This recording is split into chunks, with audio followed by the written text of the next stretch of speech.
Let's Talk Diz, a show that gives you everything you need to know to help make your Disney vacation as magical as can be in just about 20 minutes. I'm your host, Jeff Coviello. With me each week is Disney Master Sandy from Easy Diz by Instant Impressions Travel Services. Sandy, how are you this week? I am doing great. We are getting ready to head into that holiday season, as the meme on Facebook says, at midnight on December 31st, or in Disney's case, November 1st, Fairy Godmother waves her wand and Christmas is upon us. And I am getting ready to head out for the holidays at Walt Disney World. So that's always a good week to be on. Definitely. And I have some friends that are there. They were sending me pictures. Halloween no more. It is Christmas with the big Christmas tree out there. Just a wonderful time to be there, filled with all sorts of different ways to tickle the senses, which leads us into tonight's show, because you and I have talked a great deal about traveling to Disney for many, many years, and we've covered many, many topics. And the one thing that I keep coming back to that I think we really needed to talk about is that we do have plenty of people that visit Walt Disney World who are, very, very sensitive with their senses. My wife is definitely one of them. My son is one of them. So tonight we're going to talk about navigating the senses for a sensory-friendly experience in Walt Disney World. And I'm excited to cover it, but I'm a little nervous to cover it because, honestly, as you all know, our slogan is in about 20 minutes a week. Yeah. And we're going to break it down into 8 different categories that each probably need a good 45 minutes. Yes. So we're going to give you an overview, and like all parents, I think the best thing that we can say is the more prepared you are, the more armed with information you are, the better the experience is going to be. Because as you said, Jeff, I think we all have some kind of sensory issue, whether we're more prone to, I have an issue with flashes of light. I am photophobic and I tear up, and different little things. They may not impact every minute of every day, but I think we all have something, the loud noises, the lighting effects, all of those things. Well, and let's be clear right off the bat, this should go without having to be said, but neither one of us are doctors. So it's the type of thing where if you have a situation in your family, you know that everybody's different. You know your family better than anybody. Consult a doctor about a specific situation that may face anybody in your traveling party before you go, because our advice is really good. But let's be fair, it's not medical advice. That's just the reality. It is not. And I will also be very fair and say that both Disney park maps and Disney rides have a lot of warning signs. And again, Disney is there to make sure that they have protected themselves. So they're going to say, nobody that's pregnant, nobody that's this, nobody that's that should get on this ride. Right. But your doctor may know what works. And some of you may be lucky. You have a doctor like me who's a Disney Vacation Club member, and we can talk about every ride in the park. Yeah. Some of you need a new doctor because your doctor's never been to Disney Yeah. and has no idea about specific rides. And so we're going to key in on some of those things to talk about with your medical professional and with your own family, and think about for yourselves. So where do you think we should begin as we talk about this intense topic? We've got 8 categories I'm going to go through. And again, I think it's thinking of solutions and distractions and knowing what's coming. Everybody's going to say there's so many obvious things. When we talk about the 8 categories, we're going to cover scent and smell, lighting effects, noise, darkness, extra bumpy, and speed. And people are going to say things like, well, we know the obvious. Parades are loud and sensory, and fireworks and stage shows. Those are all a lot. Yes. The reality, I think, is in general, Disney is extremely visually stimulating. So if you go back through our stroll through shows, and I'll put some links in the notes, one of the best things that I can tell you, besides knowing some of these specific rides, our stroll through shows give you at least one place, if not more, in every park to not have to leave the park, but to escape all of these things that we're talking about. A way to kind of get out of things, because some of the places that you might think to escape, something like Small World, a very simple boat ride, Navi River, also a very simple boat ride, they have sensory issues. They're known for loud noise. Navi River has scent and smell issues for those that are sensitive. Boat rides in general in Disney, if getting bumped or jostled is something for a member of your family, those things that are simple and you think are the easy outs might not be. And so, well, again, there is no way we can cover everything tonight. We're going to talk about some rides in every park in each of those categories to really give you food for thought.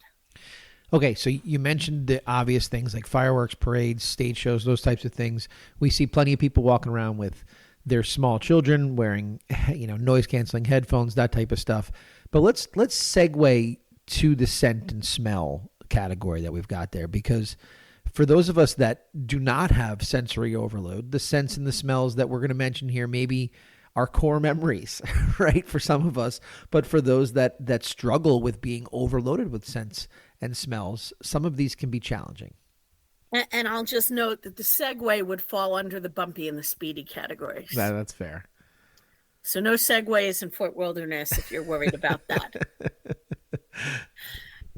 Again, scent and smell. I want to give you some obvious and a little more unique. The number one smell attraction that comes to mind for me, and this is not a positive smell experience, is the Tomorrowland Speedway.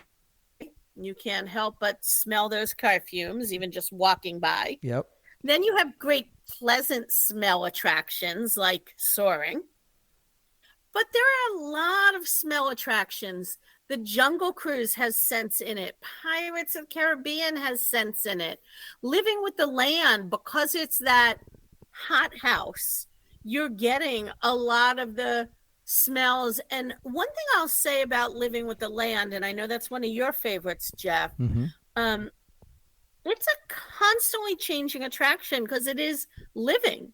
Right. So I've been in it, and I would not call it a scent attraction, but I've also been on it on days when they've done fresh plantings, and you can really smell some of the new fertilization techniques and things that they're trying. So that one is a bit of a wild card. No, I totally agree with that. And you mentioned something like pirates. For those people that haven't been to Disney World in a number of years, we talk about this all the time. It's never ending. It's constantly changing. Some of the scents in Pirates, if you haven't been there in a decade, they're different, right? So like the whole fire sequence in Pirates of the Caribbean, it's different from when it was when people first went there and that attraction opened. So it also is the type of thing where just be aware that it might not be what you remember as well. Even if you've been on the attraction and it's been several years, just take note of that, because some of these smells could change. Especially, you talked about Soarin', depending upon what show we're getting, it changes. Which version, you bet. And something like Pirates hits so many senses, which is, I think, what makes a lot of these attractions so all-encompassing, and things that really you get into the story and you want to do again and again. They're purposely hitting a lot of senses. Yeah. But if we just take Pirates for a minute, it does have the scent smell issue. It has lighting effect issues if you're epileptic or have lighting concerns. Mm-hmm. It has loud noises in the scene where they're shooting off the cannons. And I'll give a quick personal story. I was probably about 10 years old when we got stuck in that scene for what I will tell you felt like an hour. And I know that's an exaggeration. But, it's important when you have somebody who has a high sensitivity to these items to consider, even if it's only a 10-second thing, you could end up anywhere for longer than expected. Correct, yeah. that has loud noise. Pirates also has a couple of spots that are considered periods of darkness and blackout, like right before you go down that Definitely. little flume. Yep. It's also bumpy. Anything that has that belt, as it's pulling you back up the belt, it's going to be bumpy. The belt is going to create a noise issue as well. Because it's got a flume in it, it has that little bit of a speed issue for a minute. And it's got a flume. So it's got a wetness issue and the surprise element. So this one, Yeah, it checks every box. really on every box. Which, But that's not how always many of bad. you would have thought that? Correct. But I mean, it's pirates. It's a little boat ride. Let's do it. well, and it's But not, it's not always bad, right? It's not always bad. We're not saying these things that like avoid it at all costs, but be aware, plan for it, know that you're hitting all of those things.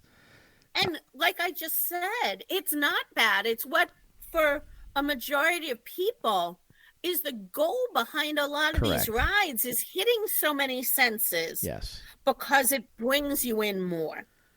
But for others, if you're not thinking about it, as I started to make this list, there were a couple of rides that hit all 8, and I was like, wow, most of them are going to hit 4 and 5, maybe even 6. Yeah. But again, the ones that hit them all weren't the top ones that I would have thought of. No. Well, let's segue to lighting, because you mentioned that Pirates checks that box too, but there are a couple here that are going to surprise people, when we talk about lighting. And the first one that does come to mind, and I can speak personally to this when we brought our children on it for the first time, is the Tiki Room. The lighting in the Tiki Room, and that goes with darkness and with loudness and stuff too. But the Tiki Room, the lighting in it has moments where if you're not prepared for it, it could throw your senses for a loop. Because that one, again, hitting on several things. If you can't think of the scene Jeff is talking about, one of the scenes is a lightning storm. Right. So you've got noise, you've got darkness, then you've got the flashes of light. Equally, Buzz Lightyear is one that people are always surprised by. And Buzz Lightyear actually has an epilepsy warning outside. Sure. Because it has a strobe light in use. Yep. Similar, not the same because you're not inside, but over in Hollywood Studios, Alien Swirling Saucers, Millennium Falcon, heading over to Epcot, you've got Nemo has that dark ride and the flashes of light and the neon lighting. And then even things like Disney Junior and Inside Stage Show and Country Bears with all of that uplighting and different visual effects. So for those that are sensitive, they're not all lighting effects are created the same. No. Some lighting effects are definitely epileptic triggers. Others are lighting effects that people who have sensitivities need to know about. Yeah, that you don't want to be walking around with a headache for the remainder of your of your vacation. It's not necessarily going to cause a seizure. But what about loud noise? We've got plenty of loud noises that are by design in Walt Disney World, but some maybe we some would of them expect. are surprise. Right. Think about the minute you enter the Magic Kingdom, you might have a real surprise because as you're entering, that train is pulling out of the station and off goes that train whistle. Yep. And if you're riding the train, the amount of noise that train makes, or if you're riding the river boats, even something like Small World that has a loud musical track and a multi-musical track as they're singing in different languages. And if you're very sensitive to noise, that transition from one room to the other where you're hearing competing sounds, most people don't notice. Some do. Sure. And when you do, you can't get away from it. Loud, surprising noises. For example, the Beauty and the Beast stage show ends with kind of fanfare and the popping champagne corks. So Broadway style show, great musical, but then all of a sudden you might be caught off guard. Well, and I'll give you one that's totally not an attraction at all. The bathrooms. The bathrooms, especially for small children, when they auto flush, are very loud. And I for years, my son would have to walk out of the bathroom with his hands over his ears because he didn't know when it was going to go off, and when it went off, it was very loud. So something as benign as the bathroom, just be mindful of it. It's a real thing. I'll give you my little packing tip that is a dual use tip. A small pad of Post-it notes works wonders on those auto flush toilets. You can cover the sensor, allow your child to exit so they're a little further away, and then be courteous to those behind you. Remove your Post-it note and flush. And that Post-it note also works wonderfully if you plan on having a sleep-in day on your last day, because we know that housekeeping loves to come knocking on your door early to make up room for anxious arriving guests. I put a Post-it note on my door that says, leaving at 10:30 a.m., please do not disturb. And I save myself that 8 or 8:15 knock. So that's good. That's good. Well, you mentioned sleep, so I think we should segue to darkness. I know we have a number of things that you mentioned already where there's darkness included. Some folks, the dark is not their friend. So what tips do you have? Especially for little children and darkness coming out of nowhere. So I'll give you my 2 tips, and then I'll talk about a couple of the rides.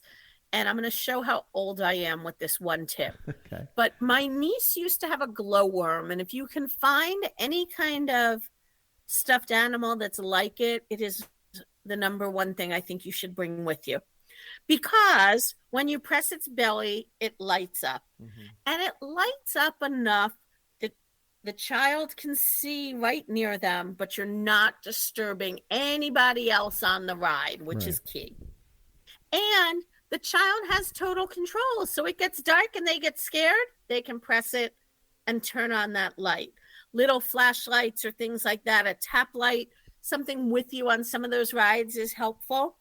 Some of the rides are just way darker than you think, like Haunted Mansion going through, Winnie the Pooh. It can be dark. And so we've actually done Haunted Mansion where we really haven't seen pretty much anything because my daughter was so afraid of the dark at the time that we spent the entire ride looking at photos on my camera to keep her distracted. So again, a good source of light, a good distraction, but not bothersome to anybody else. We mentioned earlier, Tiki Room has a bit of darkness. PhilharMagic, a movie that I love, starts out in the pitch black. Nemo and Muppets start out in the pitch black. Spaceship Earth, periods of darkness. And even Jungle Cruise, which again, might not be a ride you think of for darkness because we all know it's outdoors, right? But until you go into that cave. Yeah. When you go through that cave, that cave can seem really long. Yeah, no. And you know, like we've always said, a lot of it by design, but just be mindful of it because a lot of the times you're planning for these trips and maybe you don't have these sensory issues yourself, but you're traveling with somebody that does. So it's really important to take a look at the lay of the land, talk to your travel specialist too, and then of course your doctor if that's in your wheelhouse. The next thing we have is bumpy, and you had mentioned the things with belts, you know, so we can kind of maybe just skip over those, but anything else that you can think of that's got like a bumpiness to it that might be, you know, disturbing. We talked a little bit also about being bumped, so some of the boat rides where the boats stack up, the speedway where the cars stack up. Yep. Mickey and Minnie's Runaway Railway. We actually had a problem in my own family when I said to them, oh, it's very tame. You just get in this train and you go through. Yeah, not all of it, no.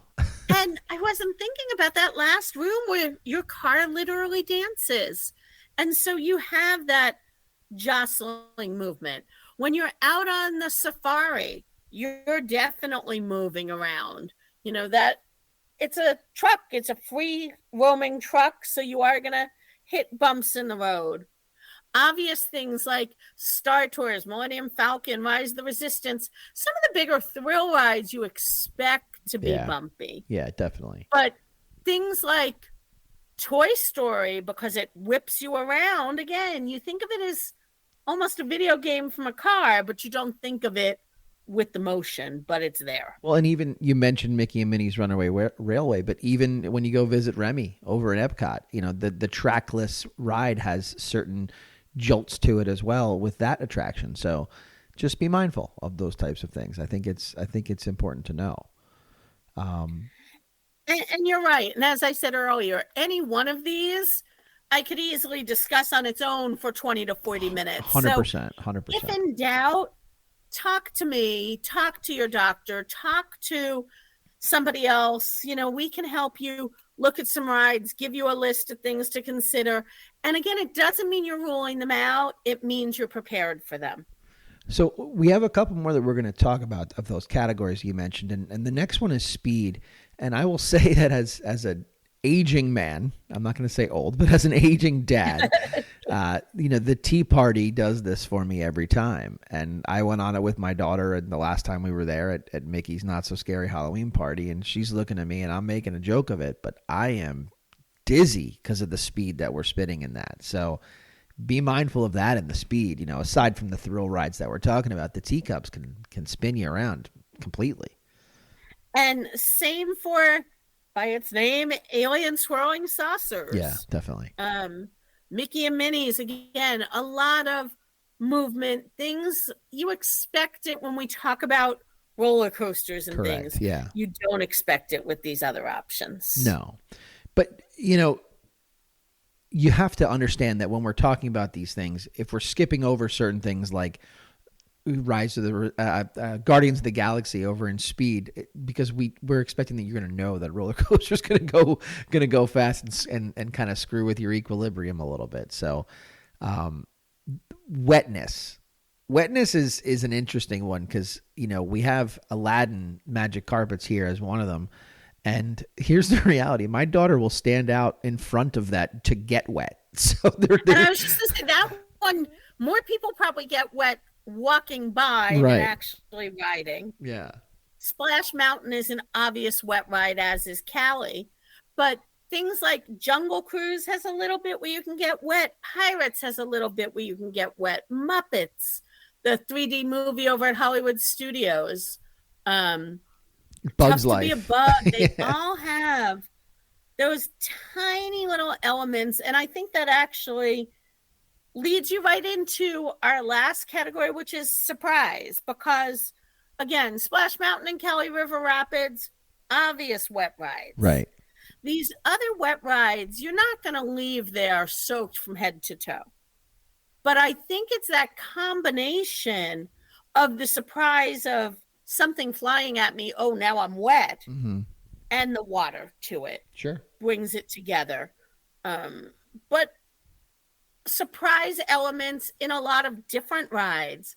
The Voyage of the Little Mermaid, you're going to be riding along and all of a sudden your car is going to turn and go backwards, just like in the Haunted Mansion. Just like So in you're not Spaceship Earth too. expecting that move. My son, when are we turning? When are we turning in Spaceship Earth the entire way back? He wants to see the video screen, but he also knows that when we turn, that's when it happens. So, a lot of the times the car's moving like that is definitely a surprise. But you were mentioning the Disney Junior experience. Sorry, I cut you off. That's okay. So Disney Junior, again, I love that show, and it's a great way to, A, get out of the rain if need be, but B, really let your kids move around and get some energy out. But it will be a little bit loud in there. It is going to have those lighting effects, and it ends with a confetti drop. So again, it's got that boom, that noise, that rush of air, and those things falling from the ceiling. So again, great elements for 99% of the people in the room. But we're here tonight to help that other 1, 2, 3% make sure that it doesn't derail your day. Well, and let's be fair, we haven't even tackled the sensory issues that may occur from other guests surrounding you, right? We're not talking about, any kind of perfumes or anything like that maybe somebody near you online has. For my family, it's for my wife especially, it's the family that has the nonstop bubble machine that goes along the way with it. So, there are a million things that we have not discussed tonight that I know we could talk for a while on, but the basic bottom line that we wanted to relay tonight is that you need to plan for certain things as best as you can, because if you do have somebody in your traveling party that's sensitive to these sensory situations, we don't want you to be left unaware of what's going on. So before we close tonight, any last minute things that we haven't mentioned that you think are important for people to know? I think the bubble machine is a perfect example to end with, because that bubble machine, while sensitive for some, annoying for others, is the soothing factor for others. So it wraps up exactly what we're saying. Everybody is different in how they deal with things. And again, just a lot of kindness goes a long way towards those around you. Totally. And what's magical for some could be nightmarish for others. So you just have to be aware of all of it. Listen, I like you said, I think this might be a topic we can revisit at a later date, maybe with some firsthand questions and things like that, because I know we get all that. But I appreciate you taking your years of expertise of planning for people that do battle some of these things and bringing it to the table tonight. And I hope you have a great week. You too. And that's a wrap this week on Let's Talk Diz. If anyone you know could benefit from this or any show, please share on your Facebook and Instagram for other Disney fans to enjoy. And don't forget to reach out to the folks at Easy Diz by Instant Impressions Travel Services for any Disney destination planning. Make it a great week, and as always, keep making memories.